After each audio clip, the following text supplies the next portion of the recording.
The things, being woke, as it was originally defined, was a good thing, right?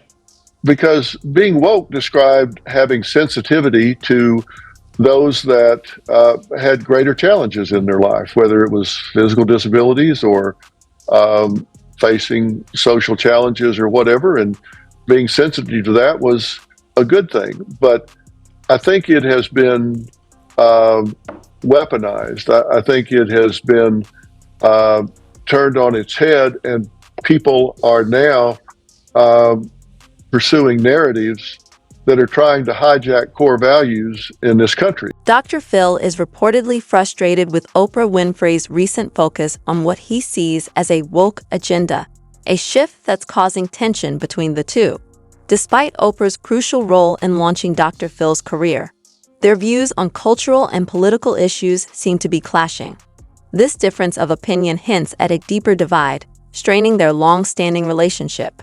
People have an expectation for who they think you are.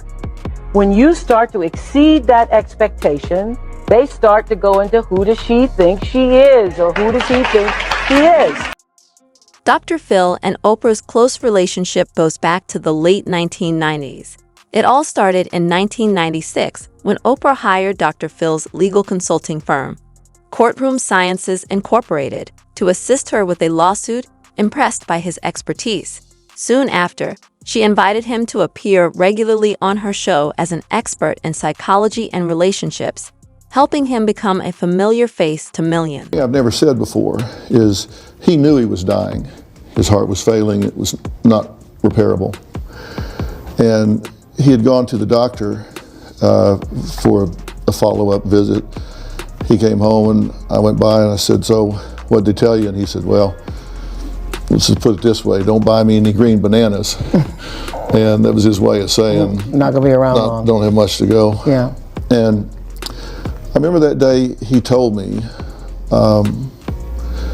and this was before I knew you. It was before I'd been on the show. It was before I'd done anything of that nature.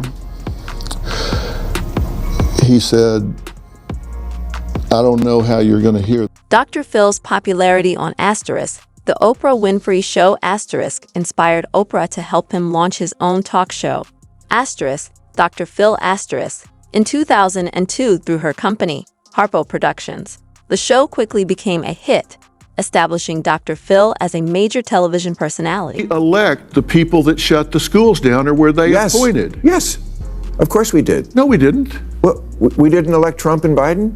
We didn't elect the people that made the decision to shut down the schools. Well, they could have been overruled by Trump and Biden. But they weren't. Okay, but that's still politics. Well, if your aunt had nuts, she'd be your uncle. That's a big if. That doesn't fit. I mean, that's a real big if. These people made the decision to shut the schools down without any plan for opening them back up. These are bureaucrats, not politicians. Okay, well, bureaucrats are politicians. You got me there. Okay. But the other thing we don't... Dr. Phil has always shown deep gratitude to Oprah Winfrey for the pivotal role she played in his life and career. He credits her with changing his life by helping him launch Asterisk, Dr. Phil Asterisk, which became a major success. Reflecting on their bond, Dr. Phil shares that he still writes Oprah a personal thank you letter each year, a tradition he's kept for over 25 years. He believes in honoring those who helped you along the way, often saying it's essential to remember who brought you to the dance. What was it like working with Oprah back in the day? Oprah's great. I mean, she's really great. We've been friends for 35 years now, I guess. And people ask me sometimes, is she as nice as she seems? And I always say, no, she's nicer. Television's not big enough to capture her. She's really the real deal. How did Though Dr. Phil McGraw has kept a close relationship with Oprah Winfrey, he has openly expressed differing views on social issues, especially around woke culture. He's raised concerns about what he considers an excessive influence of cancel culture and the potential downsides of emphasizing inclusivity and diversity over merit and personal responsibility. Now, anywhere from 15 to 30% of students think it's okay to shout down somebody you disagree with, to protest and run them off campus. You don't listen to them, you get rid of them. You don't want to hear it, you don't want to see it, you don't want to have anything to do with it. They protest and yell them down. What's that about? They don't want to hear it, and I think that we're coddling this whole generation, and when they get out of school and get into the world where that's not going to happen, they're going to be competitive, we're going to have a real problem. I'm a mathematician and a physicist. You cannot tell me. So I have a question. And also, you're not a biologist. So I have a question. I'm 20. As a mathematician and a physicist, what in the hell do you know about human biology? And you got your law degree from Harvard. What do you know about biology? You got your law degree from Harvard. And frankly, what do you know about biology? And frankly, I would ask another question. If your logic is so flawed as a mathematician and a physicist, I would suggest that whichever institution gave you an award, revoke it immediately. Dr. Phil has openly critiqued this cultural shift in interviews and on his own platform, emphasizing the need for facts, open dialogue, and a focus on personal responsibility. How you can stand strong for America's soul and sanity. People talk about artificial intelligence, so we can come to that. They talk about climate change. They talk about these things which could be an existential threat to the world. How big a threat do you think to people's well-being, particularly young people, is the cell phone? I think it's probably the biggest change we've faced since the Industrial Revolution. The biggest change, and I know the Industrial Revolution can be divided up in maybe 3 or 4 industrial revolutions. Oprah Winfrey has been a vocal supporter of social justice movements, using her platform to spotlight systemic discrimination, inequality, and related social issues, especially after events like the police killing of George Floyd. She hosted special programs featuring influential voices like Ava DuVernay and Stacey Abrams to discuss these topics. Oprah has also shared her own experiences with racial profiling and how it has affected her and her loved ones. You got kids in college and the commencement speaker is likely to spew out woke rhetoric. Encourage them to stand up and walk the hell out. That will be one of the best life lessons that you can give them before they head off into the world themselves. Play the clip. You are the generation that is forced to depend on body cams to obtain justice. And even then, accountability, as we've seen again and again, can be so hard to come by. You witnessed the storming of the Capitol and the death of civility. You are acutely aware that voting rights are being gutted, women's rights are being dismantled, books are being banned, history is being rewritten. It is funny to me that a lot of these people pushing these agendas are already filthy rich and largely unaffected by what they want the rest of us to comply with through either being forced to change or agree with. And it is so weird that the Dems seem to never be concerned about the real issues like inflation, high gas, foreign threats, and the crime. Be sure to subscribe. Why do you think we're in a happiness slump in America? Ooh, I will tell you, one of the most profound reasons, I think, is because everybody is looking at other people's social media, what they believe to be other people's lives, which is only a snapshot of other people's lives, and feeling envy about that. And one of the things that Arthur and I talk about in this book is that envy is the great destroyer. The happiness killer. It is the happiness killer. And so anytime you're looking at anything else with envy, you have already killed your own happiness or your ability to be happier in that moment. And Oprah has openly supported gender fluidity and the importance of embracing one's true self, aiming to promote acceptance and understanding on her platform. This aligns with her ongoing efforts to maintain a positive and compassionate public image. You need to surround yourself with people who are going to stimulate, inspire, and lift you up, who are going to give you energy and not take energy away from you. And if you're around people who are taking energy away from you, that's an energy drain, and that is the sign from your instinct, your inner voice, your intuition to say, let them go. Wow.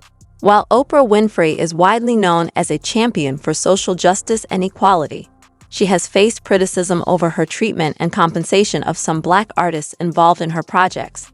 This scrutiny has raised important questions about equity and representation within her work and the broader industry. The movie was important because it created a space and roles for a group of Black women. Yes, and I would just like to say about this whole Taraji, I heard I was trending yesterday because people are saying that I was not supporting Taraji. Taraji will tell you herself that I've been the greatest champion of this film, championing not only the behind the scenes production, but also everything that everybody needed. So whenever I heard that there was something that people needed, I'm not in charge of the budget because that's Warner Brothers. You know, that's the way the studio system works. And we as producers, everybody gets their salary. That's negotiated by your team. And so whenever I heard there was an issue or there was a problem with the cars or there was a problem with the food, I would step in and do whatever I could. Taraji P. Henson highlighted that she and other Black actors, including those involved in Asterisk, The Color Purple Asterisk, received lower pay compared to their visibility in the project. This revelation sparked considerable backlash against Oprah, who co-produced the film. Oprah Winfrey is hitting back at claims that she created a negative experience for the cast during the filming of The Color Purple. Now, speculations started when one of the film's stars spoke out about being paid inadequately in Hollywood, as well as criticising production for making cast members drive themselves to set in rental cars. But the media mogul has shut all of those rumours down, saying there's no bad blood between the pair. Critics, including notable figures like rapper 50 Cent, have accused Oprah of disproportionately targeting Black men in her support of the #MeToo movement. For instance, 50 Cent pointed out that she has focused on allegations against Black figures like Michael Jackson and Russell Simmons while appearing to overlook similar accusations against white men in Hollywood. This has led some in the Black community to argue that Oprah has not consistently supported Black artists, resulting in significant criticism. Oprah special. So how are y'all getting along and have y'all spoke after this? I'm gonna be honest with you. I didn't have anything against Oprah. You just called her a bitch. I'm gonna tell you why. You named your dog Oprah, didn't you? Yeah, I did. That? Look. I remember that. No, look. Every time she made a mention to hip hop culture, it was something that was wrong with it, and it was something that was on my CD that was the largest debut in hip hop album. You're looking at it and you're saying that everything that's wrong with our culture is why I'm a success. Wow. So when I actually got a chance to talk to her, she was like, I never thought about it like that. She's not. One of the most serious allegations against Oprah Winfrey involves claims that she was involved in preparing children for Diddy's infamous parties. Additionally, her Leadership Academy for Girls in South Africa has been surrounded by controversy, further complicating her public image. That school graduating class and nobody is talking about it? I'll tell you why. Because you guys are protected and I don't appreciate it. I want you guys to tap in, tune in, comment. If you guys know about it, talk about it, spread the word, share this. Those girls in Africa went missing. That was at Oprah's school, Oprah Winfrey. Where were these girls at? Has anybody found them? Why is there not enough coverage on this? But those 5 guys that went missing, RIP, definitely feel bad for them. That's a lot of coverage. Of course, originally founded with the noble intention of empowering underprivileged girls, the school has faced allegations of misconduct in the past, which has raised significant concerns. Turns out at least 6 girls aged 13 to 15 were allegedly systematically and ritualistically targeted. Oprah went on record saying she was going to look at the situation, but after her investigation, the employee was cleared of any wrongdoing, and some allege Oprah had a hand in trying to cover it up. But these incidents continue to rock the school, including a newborn baby being found unalived at the school, which some say was for trafficking. Oprah is known to have close ties with controversial figures like Diddy. Critics have noted striking similarities between them, suggesting a potential connection through their alleged involvement in broader conspiracies that are raising concerns across the entertainment industry. Attention and the seduction from the predator, who is probably going to be somebody you know. Right. In order for it to work, it has to be somebody you know, somebody you admire, somebody you respect, or maybe even love. And it feels good. I mean, If you're 7 years old and somebody, which I was trying to say this to my friends who had children, you're 7 years old and someone is stroking your penis, it feels good. Right. Even though you don't have a name for what that is, it feels. This connection has ignited intense debate among fans and industry insiders as they consider the implications of these associations and what they might mean for both Oprah and Diddy in the future. Fuck them cool motherfuckers. I said it, nigga. Say it with me. Fuck you, Oprah Winfrey. Fuck you, Tyler Perry. You cool motherfucker. Now some niggas got scared. It was like, you're going too far, bitch. Numerous claims and rumors have surfaced about Oprah Winfrey, especially regarding her alleged support for controversial figures.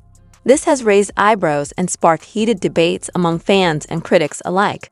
Some believe she has kept connections with individuals whose actions and beliefs have generated significant controversy, leading many to question her judgment and motivations. Let's discuss this further. Happening with Harvey Weinstein. I know you posted on Facebook already, but you haven't kind of spoken yet publicly about what's going on.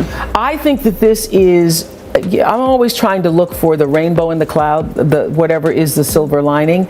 And this is what I do know for sure. When something this major happens, when you have the fallout, 50 women coming forward, that it's a watershed moment. And what I do believe is actually happening is that, first of all, it's triggering a lot of unreleased. In the context of her connections to other contentious figures, Oprah has publicly addressed the Harvey Weinstein scandal, describing it as a pivotal moment in the fight against harassment and misconduct.